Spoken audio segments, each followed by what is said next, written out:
Gentlemen,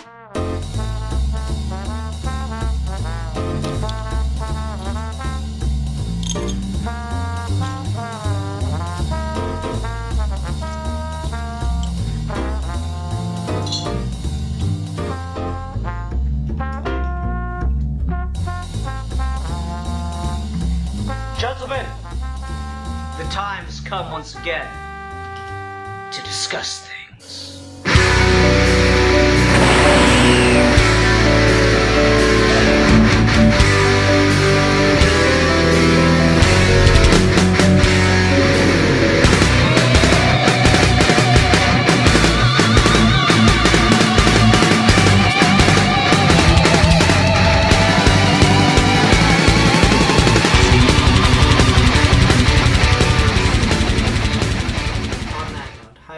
Welcome to another episode of Geeky Gentlemen. I am Sid Part 2. Joining me today is... And a geek for evil. Yay! So Steve picked this this topic tonight in the hopes of driving up views on Geeky Gentlemen. So what do we getting Alright, canceled so for I picked tonight, a very Steve? clickbaity title, but I want us to have a very deceptively nuanced conversation about this because I think it's warranted. But No, I refuse. This is the internet. We take bold stances and do not have time for nuance. In that spirit, I want to talk about American comics versus manga, and I want to talk about them from like a wide range of issues.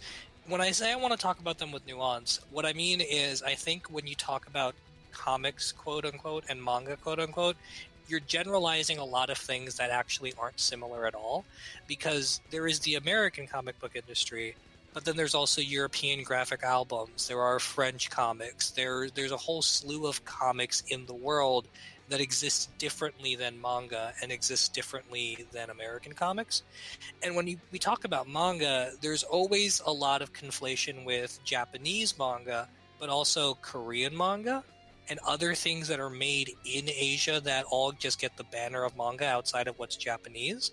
But then even more than that, there's a really big conflation between manga as an industry and shonen as a genre, in the same way there's a lot of conflation between American comics and specifically American superhero comics, where shonen and superhero comics kind of have an overlap with each other.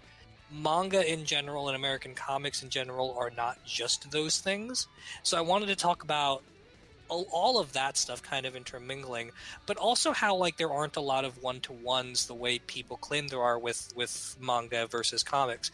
Because you could say, like I just did, about like how superhero comics and shonen are comparable, but that only goes so far, because superhero is specifically a genre of comics that is big in America, whereas the way manga gets produced and sold in Japan is it's based on specific demographics, not necessarily genres. So like shonen comes from Shonen Jump, which is manga geared towards boys, which is not the same thing as what we a lot of times conflate as just shonen battle manga.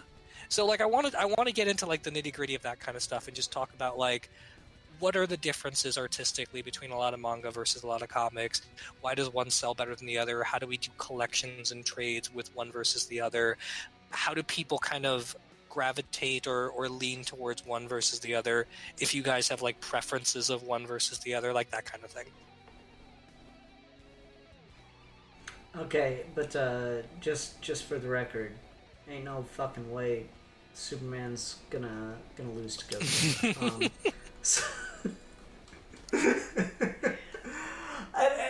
I make that as a joke, but I think legitimately that's a big part of, I guess, the perceived rivalry between these two things is you just have like shonen is just a type of manga and superhero is just a type of comics. They are so represented in their fields because they succeed and are just, they sell so fucking well compared to other things. As time goes on with American comics, maybe it's getting a little less so, but historically certainly so. romance comics kind of came and went as a fad. Western comics came and went as a fad. Superhero was like the blockbuster in comics, and I don't know as much about shonen and manga, but that seems to be a very similar thing where like there's other stuff, but like shonen's numbers just completely dominate from like a business standpoint. And so I think a lot of the perceived rivalry between these things comes from just this very childlike boyhood-esque thing of, well, these characters are stronger or cooler, or they have laser eyes, kind of thing, where they don't want to admit, they don't want to give any ground to the other. They want to hype their thing up by just putting something else down. Is I think where a lot of the rivalry comes into this. But I don't know, maybe I'm just shooting stuff out my ass. Like general fan. Cool, yes I am. Thanks. Among the general fandom between like all of them, I definitely do think there's something with that. There's definitely like, if just by nature of the internet and them kind of vying for space in nerd culture, I think it's safe to say that, especially like at this point in history, the two biggest, most commonly talked about IPs tend to either be from superheroes or from anime. And obviously that originates from manga most of the time. Those tend to be like the big factions among these things, and you'll have like smaller people who will follow like the Tolkien guys and Star Wars people, etc. and stuff like that. But like, if you're talking general sweeping, what tends to be the most dominant at all times, at least in my experience of kind of having a foot in both camps, it has been kind of leading the charge. That's immediately going to kind of like lead to competition and lead to comparison and lead to where we're going to go from this. And I think something that gets missed a lot is just by nature of how we talk about these things. There's always like a big debate of like, should it even be called manga, because it is just comics. Like, it is, at the end of the day, like if you ask the Japanese person, like you gave them like a copy of like Action Comics, like a Batman trade paperback, it would be a manga. If you asked like just a regular person on the street and you gave them like a colored volume of like Naruto or something, it would be a comic, just because they are the exact same medium. It is the exact same thing. I do think it is worthwhile, just for the sake of like knowing what you're talking about as like a shorthand, to differentiate them as like two different things, because like I think what we're going to go into, there are a lot of storytelling differences, a lot of publication differences. There's a lot of just history of like the artists and stuff that we've built upon that influence it. And as we move into the 2020s, I think it's really interesting to see how for the longest time they were kind of separate, with people here and there like Frank Miller bringing in some lessons from manga into his comics, as like being a bigger fan of that. But as we move into this, it's become very, very heavy manga influenced for so many comic artists and a couple of comic writers. And then once you go over, it's a little bit of seep over, like stuff like One Punch Man, My Hero Academia. The artists and writers behind that are very Western comic inspired, and even going stuff to like JoJo's Bizarre Adventure or Dragon Ball. Even Yu-Gi-Oh!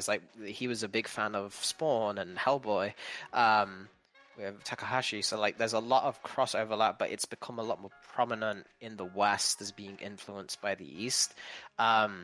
And just how much the lines have blurred between them now, and how much the lines have always kind of been blurred between them. But yeah, what the stark differences are, and how to this day you can still, if I, like Ian, you're not as familiar with a lot of different things, but if I handed you something from a manga and it was like, the comic illustration I gave you was also in black and white, so you just couldn't tell from the color, you'd probably be able to tell just from the art style which was the manga and which was the comic book. And I think that's really interesting, because there's both so many different comic and manga art styles, and yet you can always kind of tell even if it's not traditional, there's always like a certain difference there, and I think that's really interesting. Well, I think what a lot of that comes down to is a lot of manga and anime in particular is inspired by all things. It's so weird. It always comes back to the mouse. It's inspired by Disney.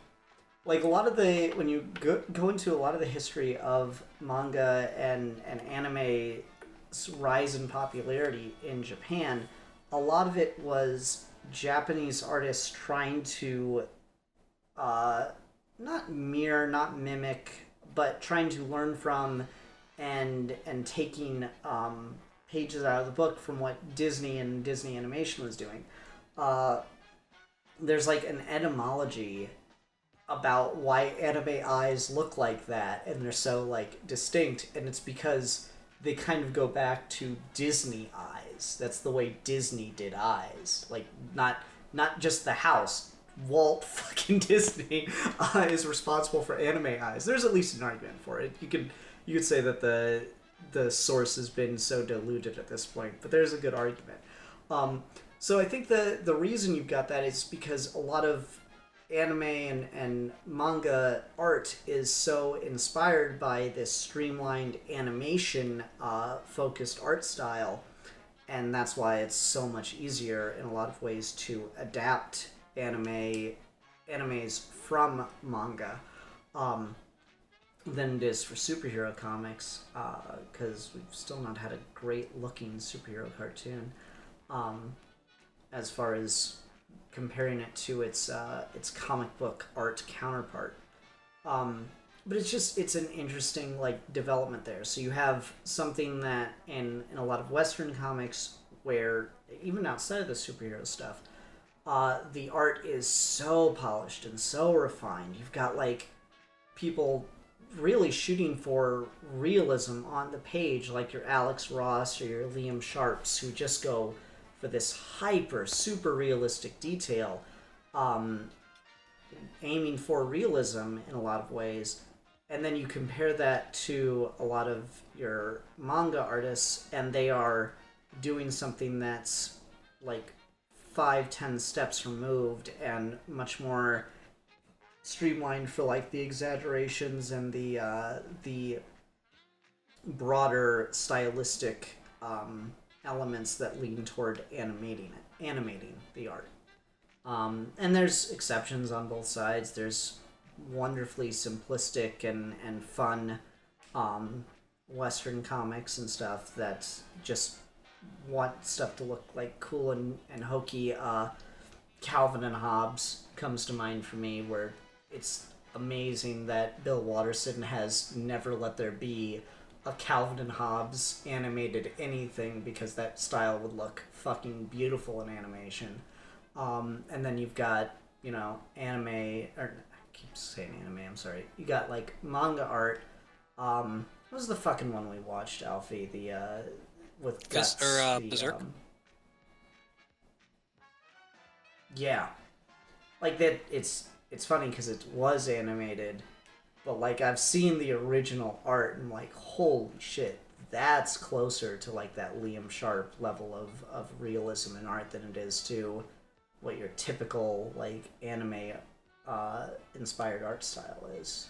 At least from my perspective, I'm not as nuanced. I'm like very nervous about everything I'm saying in this conversation, of sounding like just an absolute fucking fool. So feel free to call me out in the comments. I would love a comment on a Geeky Gentleman episode. That'd be great. Even if I'm getting flamed, I'd something love it. I want to pick up on with what you said there is I think for a long time there was a pretty strong distinction between manga being cartooning for the sake of cartooning in that medium versus the budgeting animation industry. You see this a lot in early adaptations being so different from their source material, or being adapted from things that are not strictly manga, like being adapted from light novels or visual novels or something, like Vampire Hunter D. But as time has gone on, and I kind of want to steer more of this towards like the modern stuff as opposed to the historical stuff. A big problem I have with Shonen Jump in particular right now, but a lot of Shonen battle manga right now, is so much of it is designed to or written from the perspective of I just need enough volume so they can start animating it. And once it's an anime that's being syndicated and dubbed around the world, I'm set for life. And a lot of that comes from that mentality of the workload of being a manga artist is insane. It's straight up just unethical. And they don't have the same kind of worker protections that you have in the US on a certain level, but they also don't have like the autonomy that a lot of comic book artists, well, they don't have a ton of it. They have more than manga artists do. Manga artists don't have the same sort of like secondhand industry for selling their original art and stuff. And so like the amount of work you have to do to publish a weekly chapter in Shonen Jump is astronomically more than what you'd have to do in a comic, and you have much worse conditions to produce it in. But there are still a slew of people and a slew of mangas that have come out over the last like 5 years or so that are kind of just generic, or, and not to be mean, but just kind of straight up ass, because they clearly are just trying to go for, I want this adapted into an anime as soon as fucking possible. And a lot of that stuff in Shonen Jump is similar in vein to me to what you're getting on Marvel currently, because Marvel's in this like weird rut right now where like there's no book worth reading unless Al Ewing is writing it at this point. Like even Jonathan Hickman has kind of lost me, to be honest with you. I don't fucking understand what's happening in Gods or Ultimate Invasion, and I don't care. But everything at Marvel is just kind of like fizzled out, and you can sense it's because they've kind of fallen themselves into a rut where they're not able to court talent in the way they used to because they pay like shit. No one is doing runs in general, but especially at Marvel, past like 20 issues, and so much of it feels like it's being spearheaded towards what's adaptable in the MCU, in the same way Shonen Jump is kind of suffering from this idea of what's adaptable to be the next, the replacement for one of the big three, you know? Like One Piece is reaching its ending game, what's going to replace it?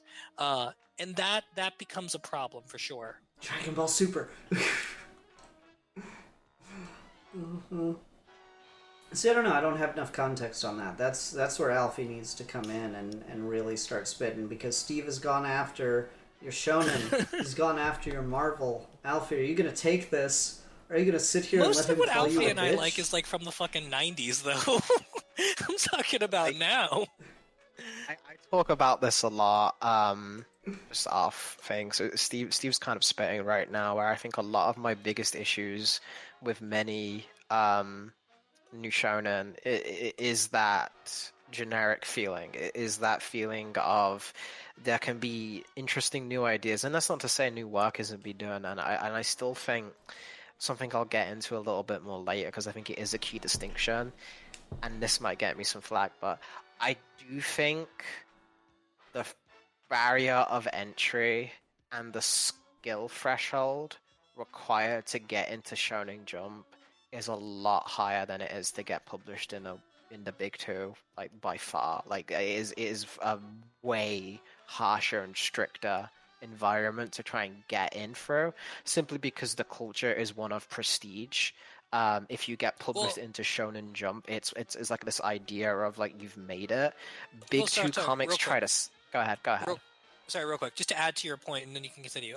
It's just part of it too is like just economically there are less jobs, right? Because Shonen Jump has their editors, but you as the mangaka are the artist, the inker. If you're doing colors for a cover, you're the colorist, you're the cover artist, you're the letterer. You're doing the whole thing. With very rare exception, if you're big enough to have an assistant, you might have an assistant, versus comics where all of that is its own individual job. So you could get into American comics as a letterer or as an inker or something, but unless you can do all of those things, you're not getting into a manga.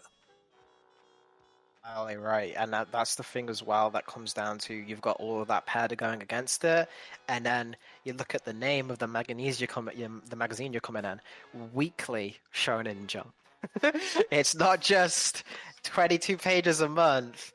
It is at minimum Sometimes they give you a little bit of a break. Sometimes you have to do like 7 pages, but normally it's 15 pages every week, non-stop until it's over. Akira Toriyama did Dragon Ball and Serialization for, I believe, 15 years straight. And he obviously took breaks within that, but he did it. Oda started One Piece in 1996, and he's been doing that since he was 17 to this day. And he's still doing One Piece every week, 15 pages, with breaks here and there. Sometimes the longest break he took was recently, which was like a month or two because he had to get laser eye surgery. Like, when he was in hospital for collapsing from work exhaustion, he still had to draw the comic, and the creator of Naruto, Masashi Kishimoto, had to come over to his hospital bed to help him draw some pages. It got that bad like that, and that's a very consistent story with every single manga or anime. One of these guys has a story about this. Like, Oda's talked about how like he gets to see his wife once a week. That's it for like 26 years. He's got to see his wife once a week. All of these things going into this. It's probably saved their marriage. That's a pretty successful marriage. That's probably the it's the reason why. prestige. What the fuck are they going to talk about? One Piece? He actually married a Nami cosplayer. Funny enough, she cosplayed one of his characters, and he was just like, "I want that That's one." And then they got fucking married. hilarious. Jesus Christ. But to the main point I was going for is like, so I think you will get just a genuine, through the harsh trial by fire conditions, a overall level of quality that is always going to be better. It doesn't necessarily mean every book is inherently better, but if you're going by like averages, I think there's always going to be just the concept and the hook have to be more immediate. So many superhero books and big two books come out, especially superhero books, where they have no premise or hook. The only premise is, oh, it's this character that exists, so we should make a book about them because they are a character that we own. Like, we have no... The Teen Titans book doesn't have a pitch. It doesn't have a, this is why this book is unique. It's just, oh, it's the Teen Titans book, so you should read... That's the thing. You can't get away with that in manga. Bleach tried that. To say it was just Bleach, and that's why you should read it, and that shit got heavily scrutinized by editorial because of it, and I had to actually try and add, unsuccessfully, like it probably should have tried to get away on vibes alone, but it had to add a lot, so, Bleach getting also... away from the... So sorry, Bleach also was weird because it had an ending, and then they're like, no, don't end it, and then he came back, and then they're like, no, actually go ahead and end it, and so he did end it, and then he came back again. So like, Bleach is one of those weird things where like it keeps kind of ebbing and flowing in terms of publication, and that doesn't help it either. The basic idea of the genericness that's kind of running rampant, despite that, even though it's still harder to do it, we're still kind of being turned into IP farms, and that's shared across the entire bracket, and that's disappointing and that's sad. But to kind of segue to something that might be a little bit more kind of like back and forthy, in general, if you had to pick, you're not going to talk about how Marvel... oh, well, it's kind of the same thing with like the IP thing of just that they're still kind of funneling through that to a more degree, because me and Steve were kind of talking about that off call, but the problem with Marvel is it's like two camps of writers, and this is the same with DC as well, but it's especially bad in Marvel, where you'll have the one camp of writers who are the actually really talented guys who mostly want to be doing their indie work, and they're kind of doing the big two books as like a favor, like they're doing the big two books as like, oh, I like Spider-Man, or I like this character, so I'll do this, but my real interest and my real talent and time are going to be spent on the main books. And then the second point is, Steve, if you want to go ahead, like the other half of it. Yeah, and then the other half, you've got these people that are like kind of grandfathered in. They're not doing anything else anywhere. So like they're the kind of writers that have been working in comics for decades, and at this point we're just kind of constantly throwing them a bone because they're not able to do anything else, so they refuse to leave. Like, you got your Mark Waid's in DC, but you got your Dan Slotts in Marvel, who has effectively been writing Spider-Man for about as long as most of us have been alive, and he just refuses to stop for no goddamn reason. He just keeps writing fucking Spider-Man. And then you've got people like J.M. DeMatteis, who tried to do other things. Like, he has a novella coming out, and like he's got creator-owned stuff and kickstarted stuff, but none of it is in print or none of it lasts, and so he's kind of just hovering around the Marvel areas a lot.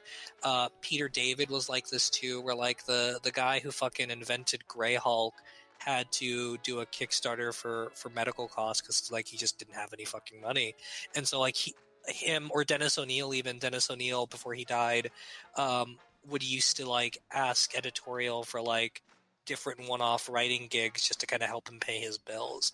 The man who fucking created Ra's al Ghul, right? Like it's that kind of camp of writer who's really not able to go anywhere else, or in some cases, like Dan Slott, refused to go anywhere else.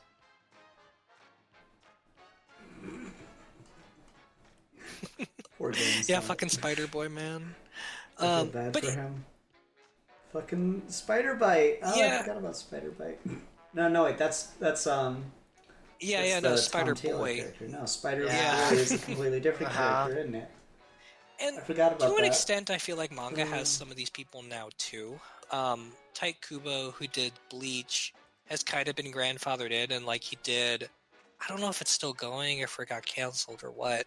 But a couple of years ago, he started like a Bleach spin-off called Burn the Witch that was really bad. And then like you've of course got like certain IPs that are never going to die, like Dragon Ball. So like Super is now going, and so like Akira Toriyama could effectively do whatever the fuck he wants. But sort of like George Lucas, he's not going to go out of his way to do more other stuff like Dr. Slump or whatever. He's just going to keep in that world of Dragon Ball because that's where the money is. Naruto is like this too, and Alpha, you and I can fight about this if you want to. But Naruto ends, and then fucking Boruto starts for no goddamn reason, and it sucks ass. And it's in the name of like, wow, you just wanted so much more Naruto that you changed like one syllable and kept doing Naruto. Why was this meant to exist? It makes no fucking sense. It's one of those things where like to me it feels so much like you had no story left for so long and you kept Naruto going, and now you are going to continue it again, and you're going to repeat all the beats and even do your own fucking time skip. It just feels like you have nothing better to do with your life, and you're going to cash in on Naruto until your dying breath. The interesting thing with that Damn. is just kind of how immediately it started. It literally afterwards. was like the next month. Yeah, that's the big thing for me that I think is the most objective mistake about the entire endeavor. There's a lot of mistakes with Boruto, but I think the reaction to it would have been a lot more positive if they had let people kind of sit with Naruto for a little bit longer. If I said this before, if Boruto had like started like last year, people would have gone crazy for it. They would have been like, "Oh my god, it's coming back! It's the next generation kind of thing." Like people would. It's just because it happened like right after the end of the series, and people didn't have any mourning time for it. Because the thing I'll give it is, and we can get into this about like the difference between, because this is something me and you talked about, Ian, with Dragon Ball DC, about how the nature of Dragon Ball and like how we are able to move forward through time allows you to apply that to the DC universe in interesting ways that you can never get away with in a serialized comic, because these things Oh, we never age fucking DC characters until just all at once. Like that. Has anyone else in DC aged besides Dick Grayson? Legitimate question. John Kent, and everyone hated it. Yeah, John Kent and Dick Grayson. Yeah. And it was a bad decision. No, but like to your point though, right? When you say has anyone been allowed to age except in one full switting, it really is no one but Dick Grayson, because Dick Grayson literally went from 9 years old to in his early 20s naturally over time. There was no skip. Like we literally saw him go from middle school to high school to college to graduate. Really funny effect with that on the Marvel side as well with Peter Parker, where we Yeah, I start was about to say. Spider-Man and he's 15, and everyone else in the Marvel universe is just their established canon ages forever. Like Reed Richards is the same, Tony Stark is the same, Thor's the same, etc. But then Spider-Man goes through his entire college, university, gets a job, fucking teaching year. So now he's like he's in the same camp as Dick Grayson, right? When he's like in his ambiguous 20s. And yet everyone else at the Marvel Universe is still the exact same age they were when he was 15. It's like really, really funny how like those two characters specifically kind of got away with that. But the point I want to make too in comparison to manga and the Boruto thing is Dragon Ball, I think, is the one that's trying to copy Western media, where its sequel goes backwards to a more marketable period in time where everyone's a little younger, everyone can wear their iconic out. We put Vegeta back in his battle armor that he never wore except for one saga, but now it's his default look. We put Goku back in his Busaga gi and we keep him in that kind of thing. We have everyone use Super Saiyan. Like, we're in a status quo where everyone can be used now. Frieza's back and we have him as an ongoing threat and kind of like that thing that Dragon Ball never had before, which is just an ongoing villain. So they seem to be reshaping Dragon Ball into something that can go on forever without any changes. And the difference that I think is really interesting about that with Boruto is it's still... You don't have to like it and stuff, but something I think is really interesting, it's still continually passing through time to where Naruto just isn't in that series anymore. He's just gone. He's like in this other thing, whatever, but like the old cast has been phased out completely to where it is the entire new gen. It would be the equivalent of DC committing to like 5G forever, where Superman just straight up died and John Kent was Superman, and it was like a line-wide thing, and we just never undid it. It's the same thing. I mean, we didn't fully do that. We got close, right? We got close in a couple ways. With Hal Jordan, Green Lantern versus Alan Scott. Same thing with Jay Garrick and Barry Allen. Same thing with Wally West. Wally West was the Flash for 20 years, and it's been over 10 years. It's been like closer to 15 years since that change happened. And there's still people, me, saying, Wally should still be the Flash. So it's kind of we've gotten close a couple times. I'll put foot down right now. Jay Garrick and Alan Scott are never going to be the first people that you think of when you think Green Lantern or the Flash again. That's for damn They sure. evolved the concept so quick with those two to the point where the names were just a convenient coincidence before they were even thought of as a reinvention at that point, right? It's like one of those things we talk about where it's like the title is so good and the thing it's attached to is so boring. Can we not just erase that and keep the title? And that's essentially what happened with Green Lantern and the Flash, where Alan Scott was a boring character in this period. There are things people have done with him since that are kind of interesting, but Alan Scott as a railway worker that found a magic lamp is nowhere near as cool as fucking dying alien gives you a ring to make you an intergalactic policeman, So at that point, it's just connecting them for the sake of the name as opposed to really being a progression.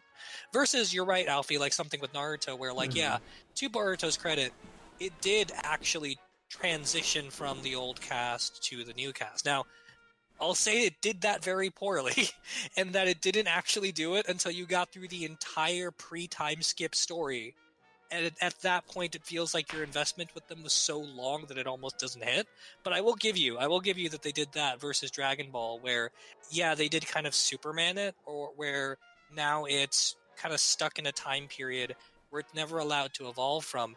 And I mean, a lot of people I've talked to about Super have mentioned, like, there is a defined amount of time that happens between Boo to the end of Z where Oob shows up.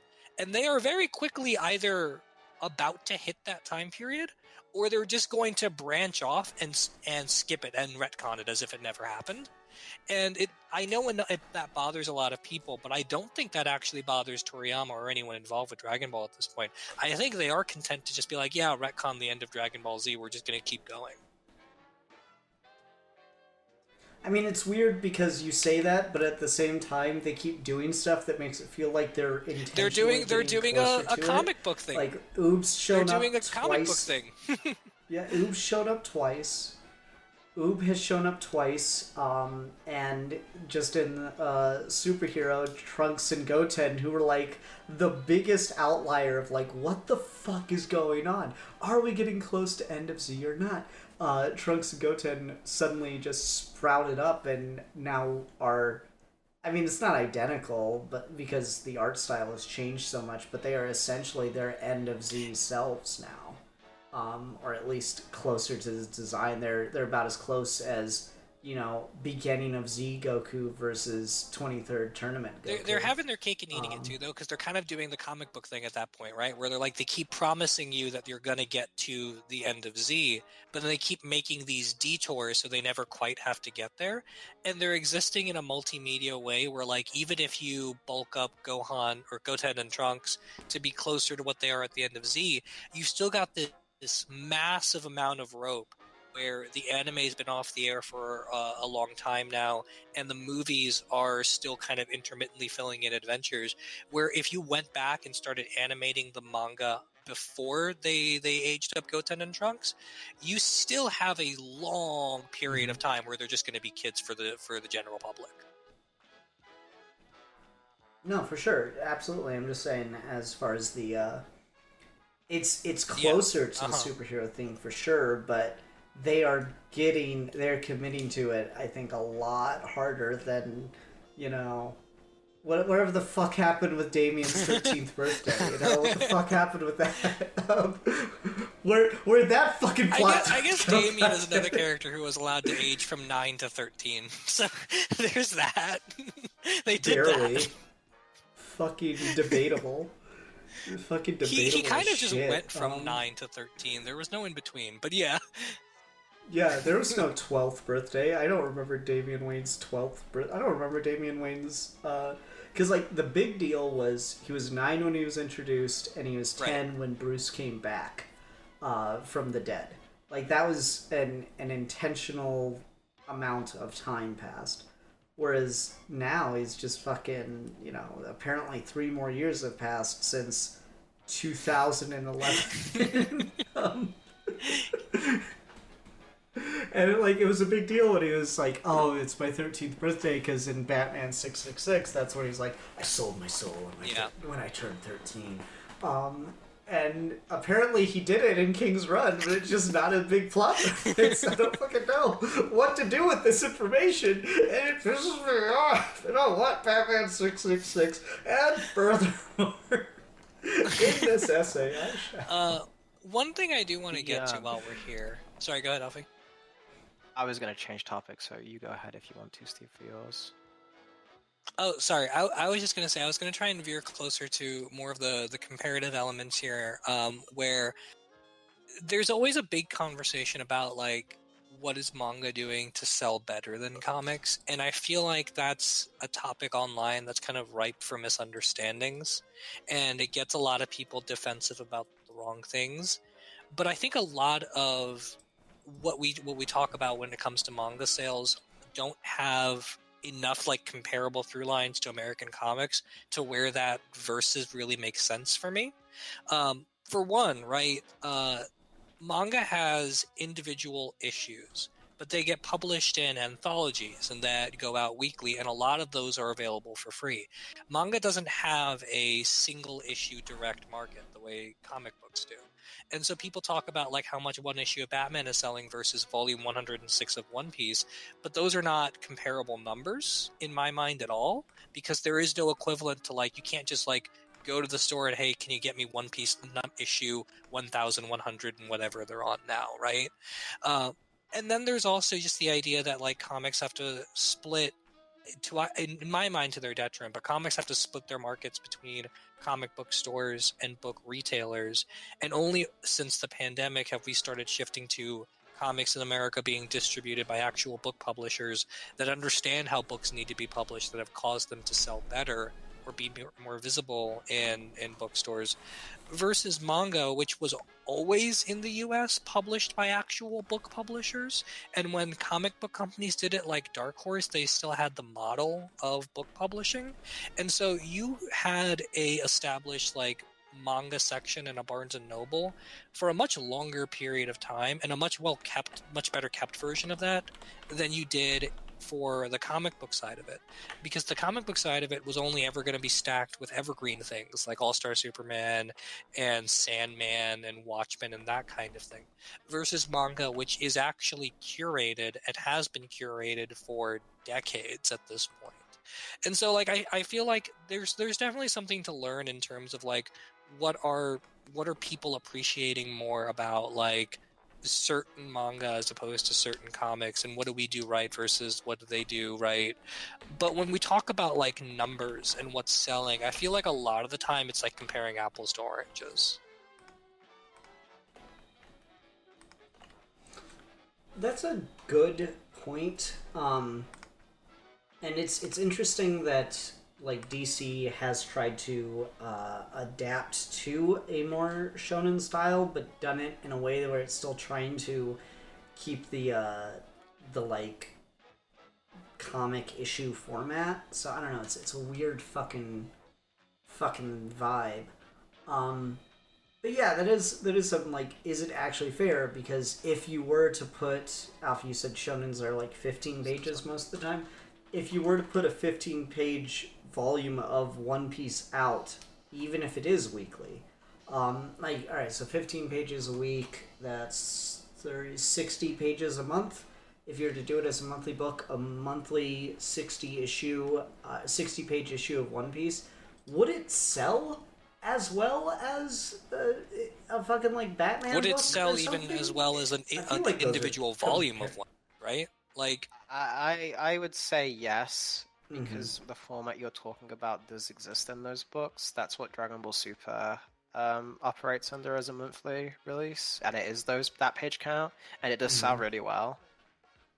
So but Dragon Ball Super just is sold individually. It's not sold. It's in part like of big a group different thing? magazine that's dedicated to just those larger things. So Boruto is a monthly one as well. It's in the same mag. It's called V Jump, so it's in the same thing as.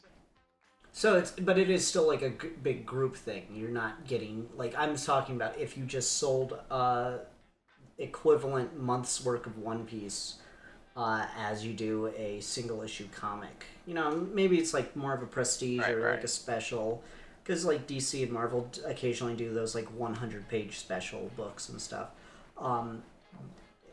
If you were to just sell it completely on its own, would it be able to go? And I mean, probably not. Like, just economically, you know, it's funny because, you know, the joke with me lately has been, I don't fucking read comics anymore.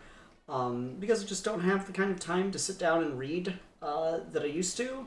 You know, who knew children? But, like, Haley made fun of me and goes, like, Ian abandons comics, gets more expensive hobby. Like, I don't fucking know, man.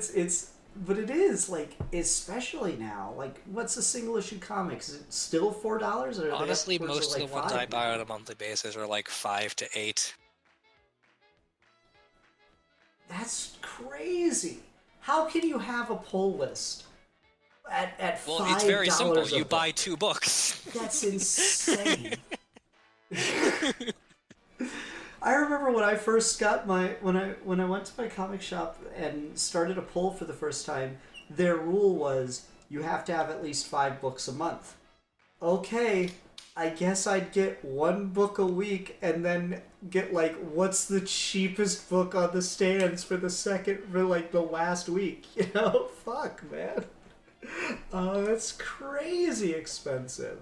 I'm sitting here like trying to be more budget conscious. I'm buying like fucking frozen meals and shit, so I don't go to like fast food because of how convenient it is during the week. And no, that's not just for the Lego habit. That's a small part of it. It's just fucking bills, man. I'm sitting here trying to be a fucking budget conscious, and I could just imagine how much fucking comics would be digging into that right now. I think Holy shit. $5 an issue for 22 pages. Not even 22 pages anymore, is it? Yeah. They reduced it down to 20. Fuck! That's crazy. How much is a trade? A trade is like less than $20 still, right? No. Sometimes. Some of them are still No? like 25, 24. Yeah, like Yeah, I mean, I've still seen like trades that are like 15 Image to is 25. really good. Image is really Depends good on the about number of how the issues. first volume of everything they release is always like $10 or less. Marvel and DC, like a bottleneck trade of like 4 to 5 issues of a Marvel comic starts at around like $17. And then that's not well, terrible. you have to see how crappy the trades are because they're really fucking crappy. Okay. And then versus DC, which is usually like better quality, but you're getting closer to 20. If you want to get like the latest volume of Batman, it's a hardcover and it costs like $30, and there's no paperback for a year. If you want to get like if you want to get like a book that only comes out in paperback, like Batman Urban Legends, then it's like $30 a paperback. If you want to get old reprints that are ongoing, like if you want to keep up with the Epic collections are $50 for a paperback. So like it's an expensive hobby, not gonna lie. It's a pretty fucking expensive hobby. My cheapest book on my pull list this month is a 0 issue that is not even a full 20 pages. That's $4. The thing I think that brings us back to that would be something to talk about, just as like a meat and potatoes craft talk about, like just the difference of reading one versus the other, is I think there's a real big issue with the death of the single issue story. Of the fact that if you're putting down that much money for a comic book, the least it could do could be as a complete story on its own and like set up something. Like I've been going back recently and reading some old Spider-Man comics, and whatever big format from it is just how consistent they are at establishing, okay, this is the main plot of this issue, this is the bad guy for this issue, here's a little scene with Jonah setting some stuff up, here's a scene with MJ checking with the supporting cast, and then at the very end, here's a little tease for the next villain of the next issue. And like, you know what, if I had to pay $5 for that, I got like it's the same page count, sometimes less, but it feels longer. Like it feels like there's just more to get through and you get more bang for your buck. And that's something that I think is a really big advantage of something that's existed to this day. And why, if you look at the communities, why there's such a big gulf between like the release of a new One Piece chapter. There are entire accounts dedicated to leaking and spoiling One Piece chapters before they come out, because their people are so interested in what happens next. They're so invested in what's going to come up, what new thing is going to happen, and how it's structured is Oda. And I don't particularly like how Oda does it, but he's the best example because he's the biggest extreme, where a new One Piece chapter will be 15 pages, but it will be the densest 15 pages of your life. It will feature It'll take you literally 45 minutes to read it, yeah. It will have so many new, like, interesting, like, bits of the world, new characters, time for jokes, he'll fit as many panels on per page as he possibly can to make it fit, but it will be there, and people will then use the rest of the week on One Piece YouTube just talking about that one chapter and how it applies to all the previous chapters, and then how it's going to influence the next chapters and all those things. And that's the cycle where these One Piece chapter channels are getting, for their like manga weekly review, they're getting like 250,000 views every week, because that's just how much people are invested in these things. The same thing with Boruto. Boruto ended its first part, started the time skip. It was everywhere. It was trend. People were going crazy for like, and people like Steve's expressed the sentiment. Not a lot of people actually even like Boruto to that extent. They were just.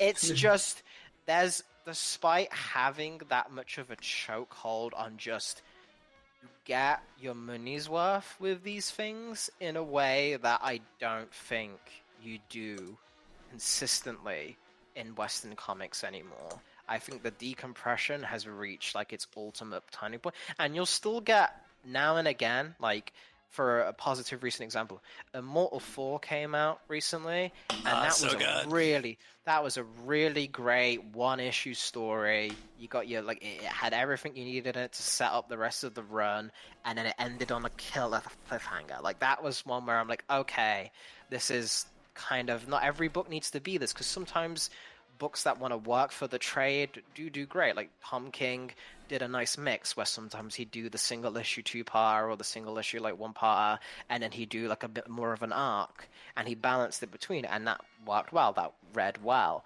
But by and large, there is a distinct lack of trying to get the audience to wonder what happens next, like in the next installment. And the fact that a series that comes out quicker has more people chomping at the bit to get the next thing, whereas a lot of monthly issues will go by and people will be like, oh, I've fallen behind, I don't remember what happened, it's been like 6 months and I don't know what happened more in Batman. It's like that's a craft thing, that's not necessarily a marketing thing, that's a pure kind of like structuring problem we've got, because it didn't used to be that way. No, I 100% agree with you, and I can pinpoint when we do this well, and it's when we're doing the same thing as the release schedule for a manga is, and it works perfectly. Because if you look at the release of chapters for most shonen, right, you either have the big books like Boruto and Super that release on a monthly schedule in V-Jump, or you have the smaller books that are weekly or bi-weekly in one of the other shonen magazines. You have certain outliers like One Piece that are really big but are kind of consistent regardless. But most people keep up with those issues online for free, right? Like you follow a Twitter account that'll spoil it for you. You pay like $1 a month to read everything on Viz's website or something. But a majority of people, after they have engaged with a chapter for free, are really just going to go to the Barnes & Noble and pick up the next volume, because they're always going to have the next volume. And they release on a stagnated schedule where that's manageable, where you could, like, literally, I've got the wiki up for these release dates, and it's kind of like clockwork. You've got volume 101 of One Piece that came out December of 21.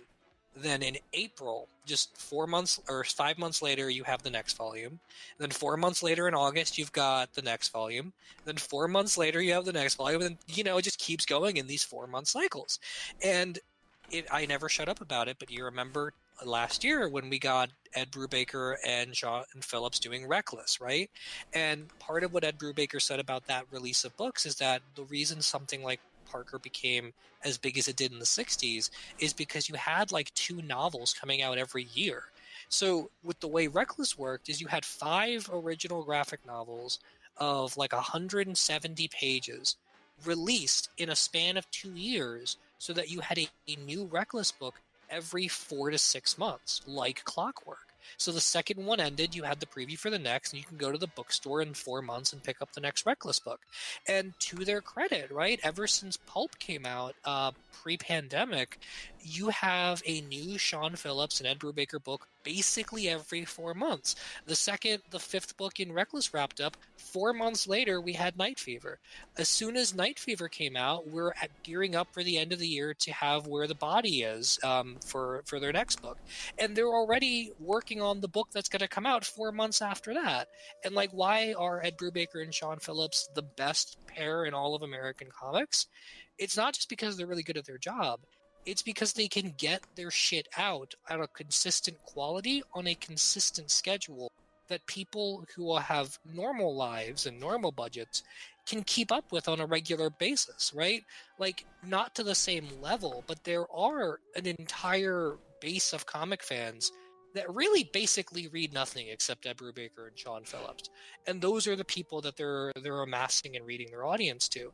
And they modeled their success on Reckless and Pulp and all of the criminal graphic novels and stuff on European graphic albums. The idea was you get a really nice hardcover of a solid chunk of material that comes out on a regular basis with a good consistent team and consistent quality, and you're gonna build your audience. And not to go into a cliche here, but when you have to like fucking reboot Daredevil every 14 issues, that's really hard to do.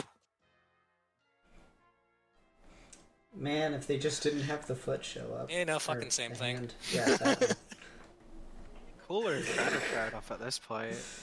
Right, no fucking joke. No, so it's just one of those things where it's like I think the complaint that comics are hard to get into is kind of over exaggerated, because if you actually want to read Batman or Daredevil or Iron Man or whatever, it's really not that fucking hard. Like literally any human being can be like, read these 2 or 3 books and you're good. Marvel and DC also make it really fucking easy for you.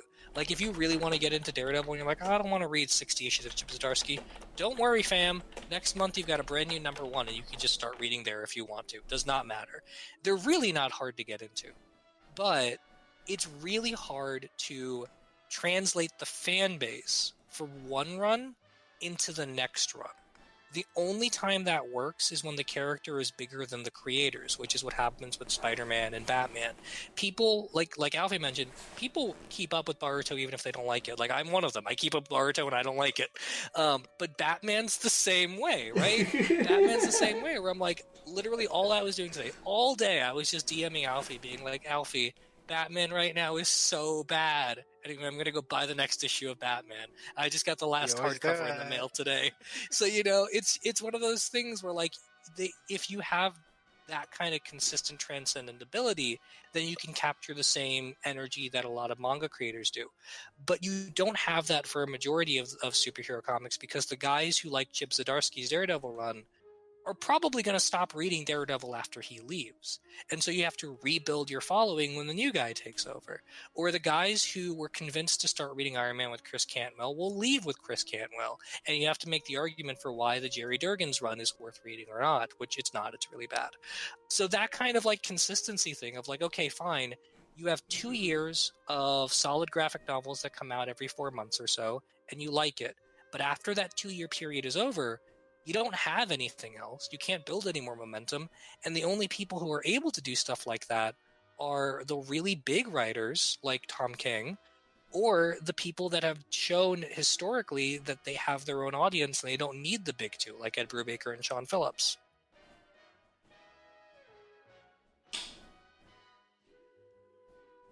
Man, American comics is such a weird fucking industry.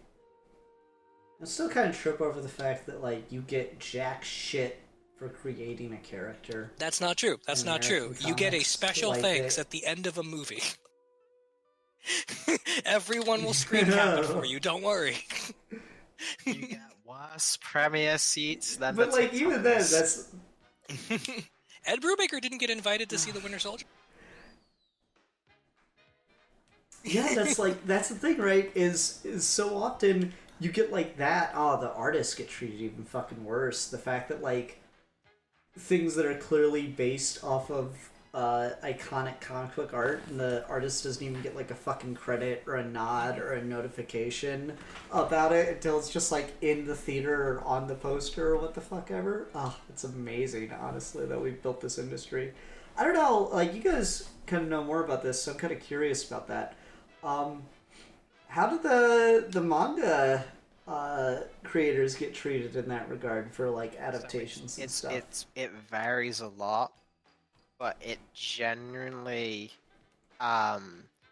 it's a lot closer in Japan with Japan only productions to, like, you know, when, like, novels will get adapted to, like, theater is probably the best example I could give. So, like, JoJo has had a few movies made of it in Japan only. And Araki is not really involved with that at all, but it's more from a, oh, that's cute, I'll be involved when I choose to be, and when I do choose to be, I have ultimate creative power. Japan is very, very, like, seniority based, so once you've made it, you kind of do become the word of God there. So most of them don't prefer to get involved, but occasionally they do.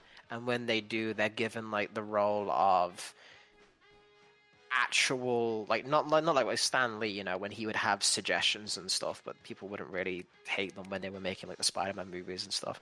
They basically get to become the equivalent of like a secondary director. Sam, I don't think I should just run away with this girl. I Yeah, should pick her right. up or That's something. the Stanley, equivalent you're a of very him. old man. You cannot It- pick this girl up. I'll hold her It's hand like you and said run though, away. right? It is kind of inconsistent because like Iraqi, right? Like he has a level of involvement with JoJo adaptations and stuff, and he has kind of like Charles Schultz kind of like veto ability, but he doesn't really get like compensated for a lot of that, or he didn't early on, and it took time before that became a thing. If you're a really Right. big mangakai, right? Like Iraqi's been around since the fucking 80s doing JoJo, or you're like Oda or Toriyama or something. Like if you've established a kind of level of authority, then they are going to seek out your approval. The One Piece show is doing this in spades, and so did the Cowboy Bebop show, and they have really similar problems where the idea of appealing to the authority of the creator is passing for being good on its own terms. It's the same problem I have with something like FMA Brotherhood, where everyone loves FMA Brotherhood because Brotherhood adapts the manga literally, even though the manga literally is not very good. And that's why the original FMA anime is better, because it takes a detour and it's better. But in a lot of cases, like unless you're established in that vein where like you can advertise your adaptation on the back of the creator who is approved of it, that doesn't always work out, and you do kind of get the comic book treatment of you're not really paid for any of it.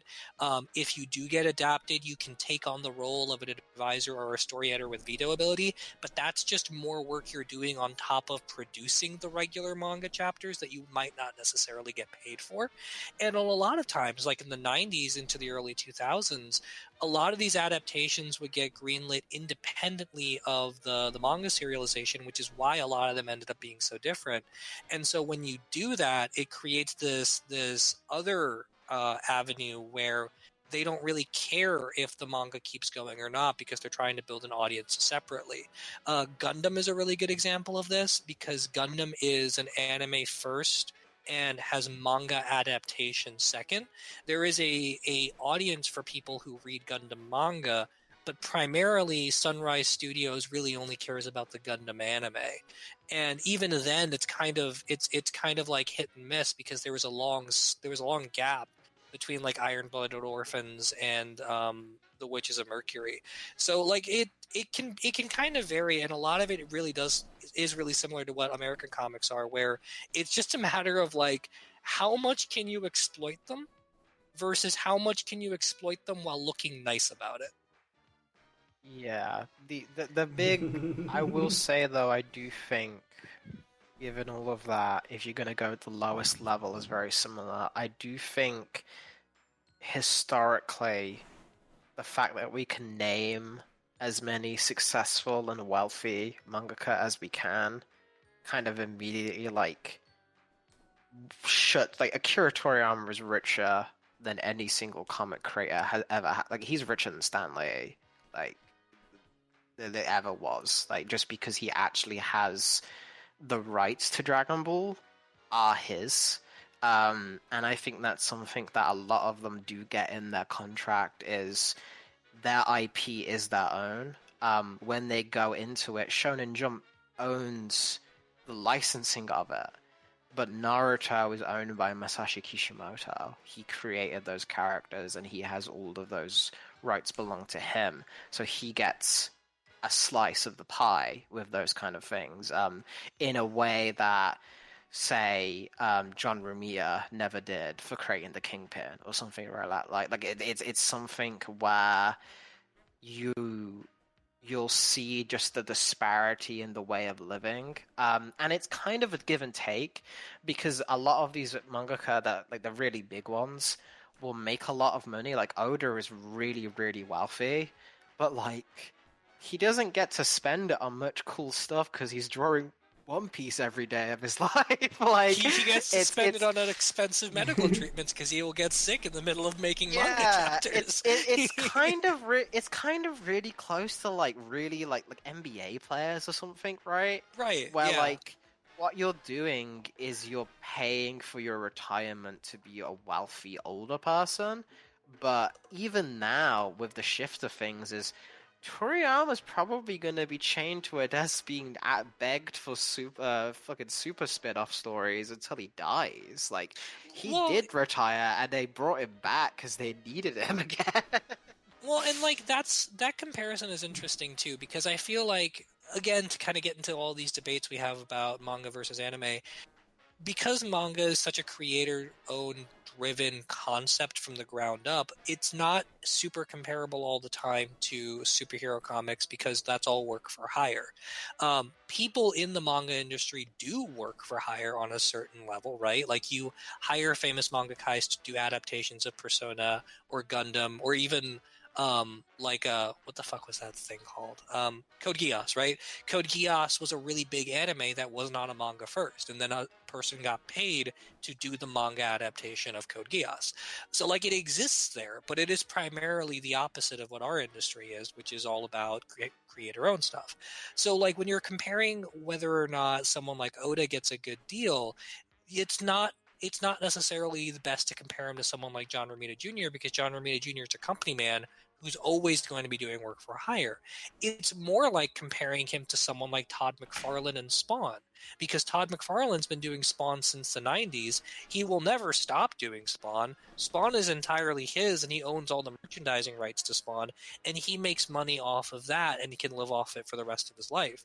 The difference between Todd McFarlane and someone like Oda is he doesn't have to write and draw Spawn to still be the owner of it. Kirkman is another good example because he's got Skybound and he's got all of his creator-owned stuff kind of tied up together. But Skybound also works like a traditional comic book company, and the people that publish under Skybound don't have 100% of the rights to their work. And so, like, Kirkman's built his whole empire on his own creative-owned stuff and then started an industry separately. So, like, there are major players in the American comic book industry that have the same level of creative control as people in the manga industry. But the difference is when you break free from the big two and become independently wealthy in American comics, you can kind of just take a break and do what you want to do. Versus in the manga industry, you have all the money that you can spend if you don't die by the time you finish your manga, like Berserk. Or and but you are still getting exploited like you're a work for hire because you don't have, typically in a large scale sense, you don't have self-publishing capabilities the same way you do in the US. And so like people who, like, you can own Naruto, it is your creation, you'll make money off the merchandising, but unless you continuously publish Naruto with an established manga publication, then the money's not going to roll in for you. You can't just take Naruto elsewhere and be like, I'm going to pay for the printing presses and send out Naruto on my own time, because it doesn't work that way over there. And so you're still kind of under the work for hire exploitation, even though on paper you have more rights. That's very much like a cultural difference, right? Yeah. Like, I feel like I don't even necessarily think it's something as like that's like say like if a bunch of Shonen Jump artists just left and wanted to do what Image did in the 90s, right, and just make their own company, I think they could do that. I think it's just they'd never think to, because the American dream is very different, just like as like a workplace environment of like kind of the discipline of it. Is in Japan, to kind of die at your desk is kind of like a sign of honor, you know, like Miura's like commitment to that is really sad and kind of horrific, but it's also like it's not viewed that way in the like, it's obviously it's a tragedy, but it's viewed very much as just like, oh no, he was like exceptional for having that level of commitment, and he was very dedicated to the craft, and like Shonen Jump as a result is a lot more prestigious than something like Marvel or DC, because you will never see a author at Shonen Jump, even if they get kind of like screwed over it by it, like like Marvel and DC, you'll always have ex-employees talking shit about it, or even current Yeah. employees like talking shit about it. You would never do that in Japan. It's unthinkable. Like it's just something Well, that you would never think to do with that. well, that part's not true though, right? Like, because there have been movements in Japan since the '80s to change their workplace culture. Because you're right that there is that notion of like dying at your desk is honorable, but there have been movements by former artists and a lot of industry workers in Japan for years when their economy crashed in the late '80s, early '90s, to basically change the way work culture is viewed in Japan because it's not healthy. The idea that the Japanese industry, every Japanese industry, is founded on the idea that like you can work yourself to death and you're supposed to, is just not functionally a good idea, and people have resisted that for a really long time. The problem is just it's been really hard to get traction on it. It is kind of the opposite Interesting problem of brain. what we have here, where like there should be we're kind of like fighting opposite battles but getting exploited in the same way. I mean, you look at like what's his name, Tagashi, the guy who does Hunter x Hunter or Yu Yu Hakusho. Hunter x Hunter has been on hiatus for years at a time because the dude is just dying in a hospital bed trying to like work up the strength to write the next chapter and draw it, and he refuses to get help on it, and it's just one of those things where like he's got chronic issues and he keeps doing it, and he will likely probably just end up dying before he finishes Hunter x Hunter, because he refuses to like either break the way his work relationship is, even though he can afford to take hiatuses, and he refuses help, and like that's not a healthy outlook at the end of the day. And there are movements and places and the desire to self-publish in Japan. A lot of Korean webtoon stuff and even Japanese webtoon stuff initially is founded on that premise, but eventually becomes that same kind of culture later. So like there is a desire to alter that. It's just like in America where it's really hard to get comic book creators with fair treatment by the big two. In the same way in Japan, it's really hard to change the work culture to where people aren't willing to do this in the same way. One thing that is really similar between both industries is that the only people who are going to get into it are the people that are okay with being exploited because they love the medium that much. And while that's kind of admirable on one level, it's also just kind of depressing to know that everyone who wants to go into a comic book publishing or manga is basically signing up to either make it big or die poor. It's one or the other every time. Yeah, and I want to. So, who's your favorite manga publisher? Who's your favorite? Is there a Image equivalent in Japan? I think the Something that is the fully closest to that creator-owned? would be like Dojins, which would just be it's like a medium of effectively like what we classify as like fan comics, but they publish it on their own and kind of assemble it on their own. It's where a lot of like creators get their start. That's where like Toyotaro started his thing, right? Of like he did Dragon Ball AF and that thing. The other like if you're talking like a straight up company, it's probably something like Webtoon, and like Steve was talking about like the Korean and Japanese webcomic scene is the one that's probably the closest to you do kind of get to be your own boss by that point, but it's also like Steve said, it's transitioned at this point now into basically be just like Image has kind of transitioned now to not even being the same way. It got too big to where it became another company.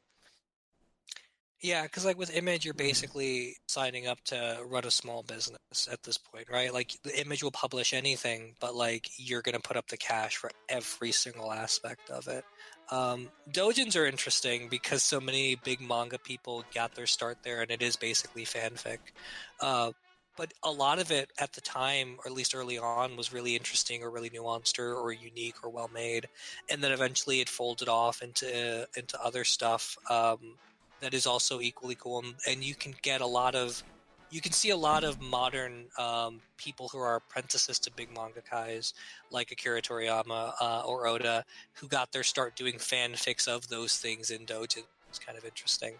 But yeah, it's not quite the same thing as an image. A webtoon is closer, but the problem with webtoon also is webcomics in general have just a whole different history that's way more complicated and harder to get into, especially because a lot of the big webcomic stuff is Korean, not Japanese.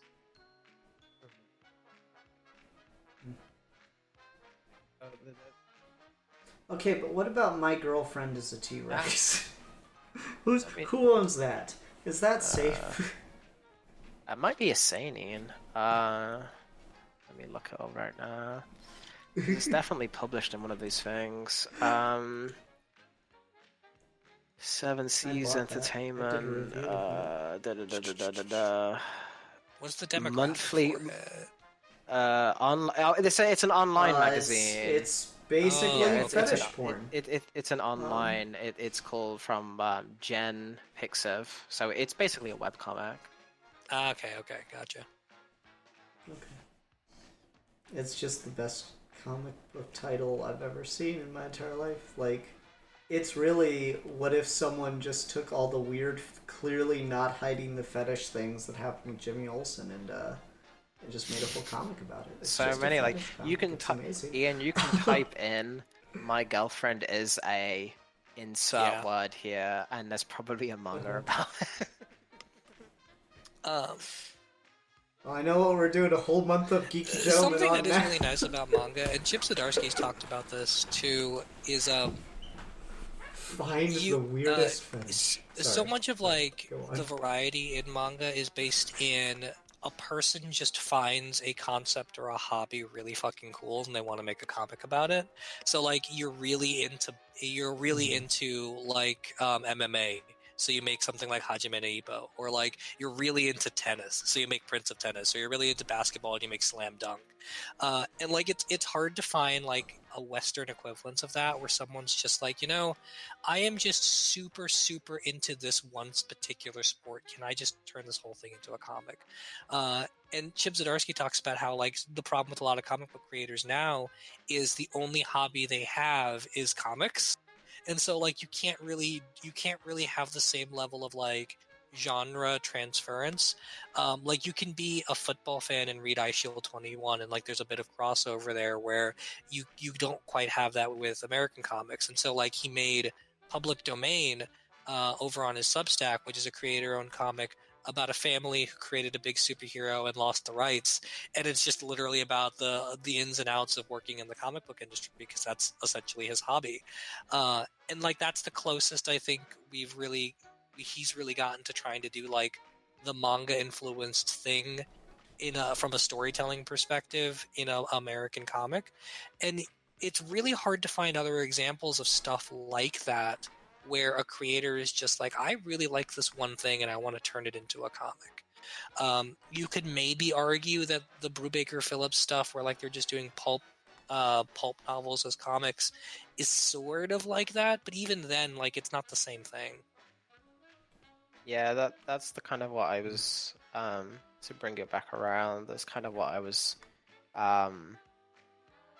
talking about at the start, where you see like the romance stuff and the superhero genre has just like completely taken over what we view as big two comics, and like this idea of the art form being defined by one specific type of thing.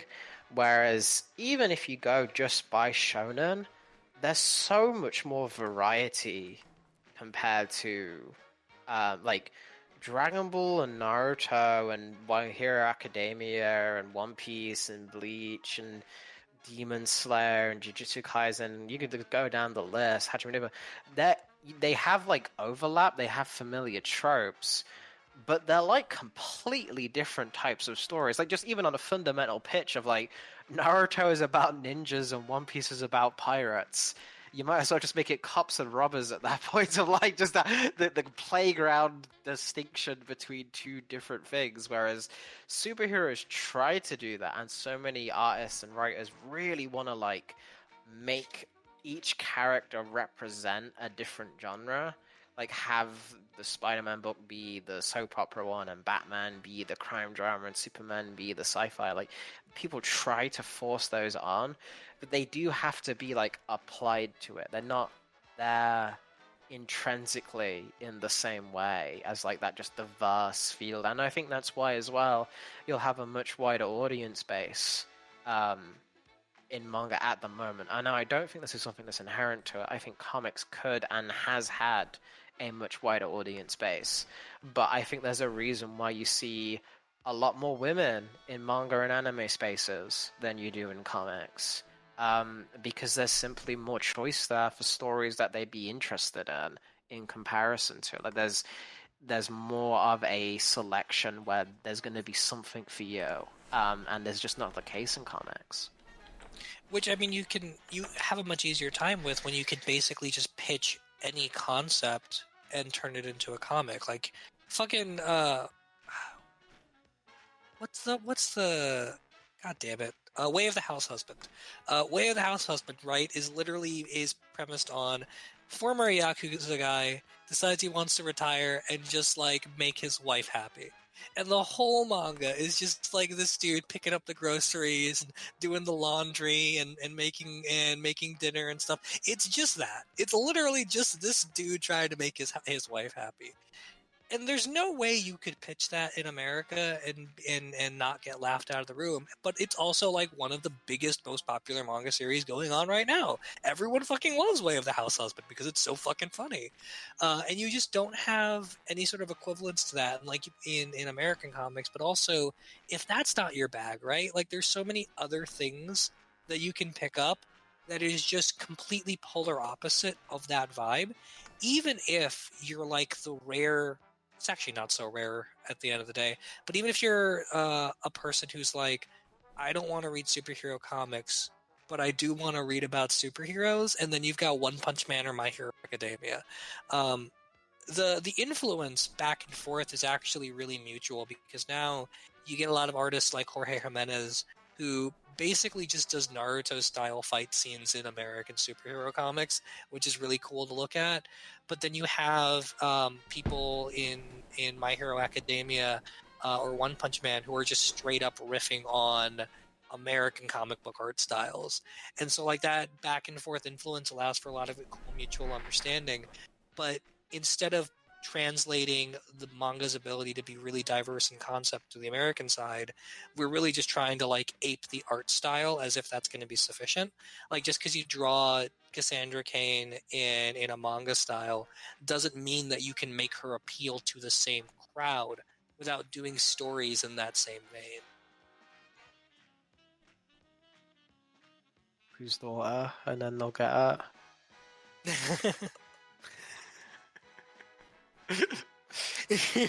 I mean, you're right. They're really dead. What? Take notes, DC. Take notes. But yeah, I mean, it's just one of those things where it feels like it's such an obvious fix, but it's really hard to do with the way the industry in America is set up, and also just vice versa. It's a strange conundrum, and I wonder where the breaking point's gonna be, where there's gonna have to be like an evolve or die moment. And I think if we do have that, it's going to be just by nature of the beast forced into something that's a little bit more wide appeal, a little bit more smorgasbord selection of different types of books, because that's what they're having success with. All right, with like that Wayne Family Adventures thing is just a slice of life anime, and I don't think it's very good, but it clearly has a huge audience that wants that. The people that don't read Batman for Batman, that just read it because they want to see the Bat family be cute, they can have a book about that, you know? Like, that's what kind of the beauty of the manga system is there are just, like, books that have no conflict, that are just entirely for that audience. And having those places and, like, spaces where this specific book is for this specific audience is so much more healthier, and it's so much better to the creatives than trying to take your main Batman book and give a single piece for everyone for all these different fandoms. Like, just stop trying to appease everyone. Just have a book for a specific crowd, and that's it. Yeah, and like right now we're in this really weird spot on the American side where like there are just too many books, and retailers are having a really hard time deciding like what single issues to stock versus not, and it's a really bad time to get into the industry and try to publish something new because there's no room for it anywhere. But the way you kind of mitigate that is if you create a release model where you have that same kind of anthology style where Weekly Shonen Jump can have like 8 regular features that go on a weekly basis, and then just have like 3 or 4 new people fill in. And if they hit it off, then they can keep going, and if they don't, they don't. But you don't have to order like 60 single issues in order to have the breadth of the diversity. You order 2 anthology magazines, and you get the entire industry's worth of content. And if you buy a Weekly Jump just because you want to read fucking Burn the Witch or something, you still get, for the price of admission, everything else that was released that week. And maybe you skim through it and you find something else you like. I mean, as a kid, that's how I discovered a lot of my favorite mangas. Like, I would buy an issue of Shonen Jump, and I'd use it to read, like, Naruto, but then I'd keep flipping through it and being like, what the fuck is this Bleach thing about over here? What is this Unleashing Your Bankai nonsense? Okay, I'm here for it. And then you started reading Bleach. And it's a lot easier to do when it's all in one place like that.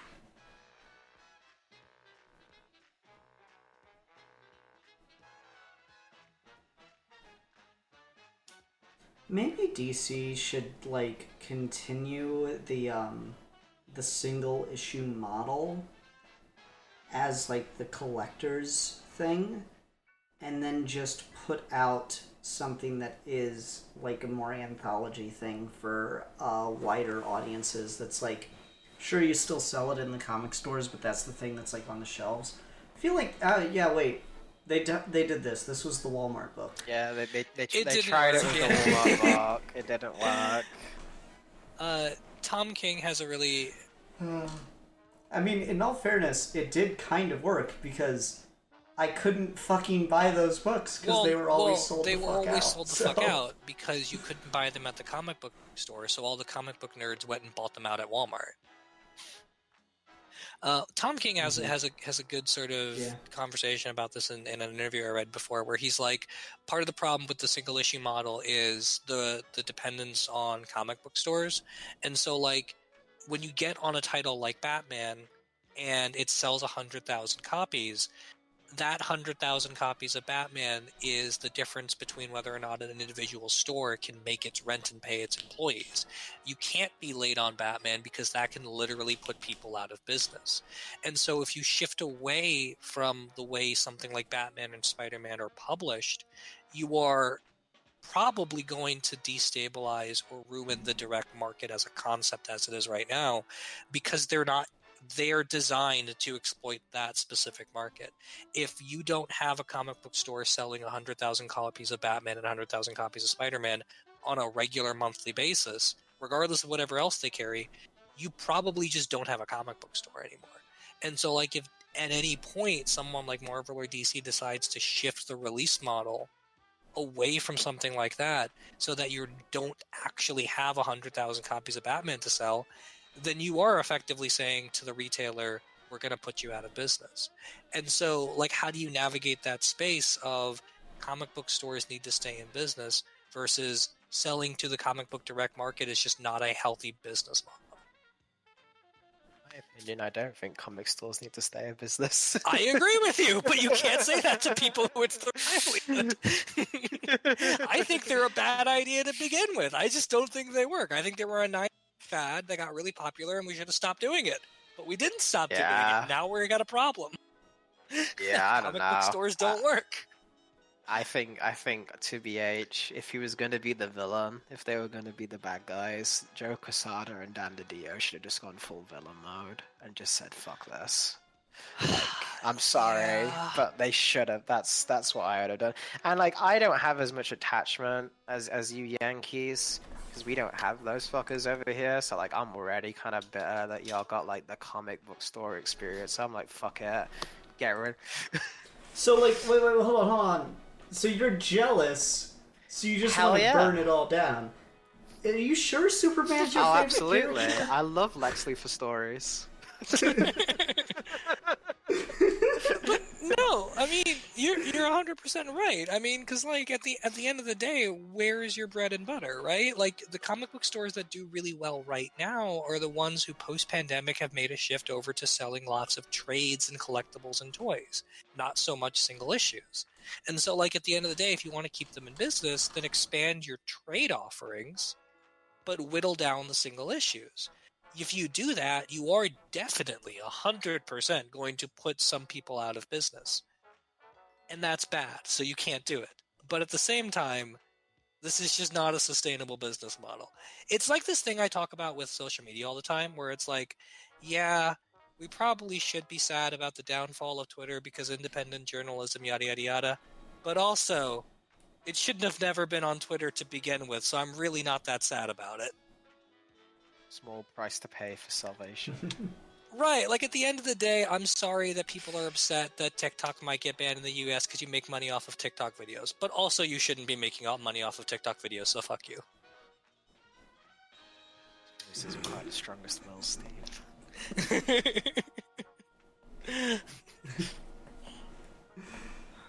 Oh man.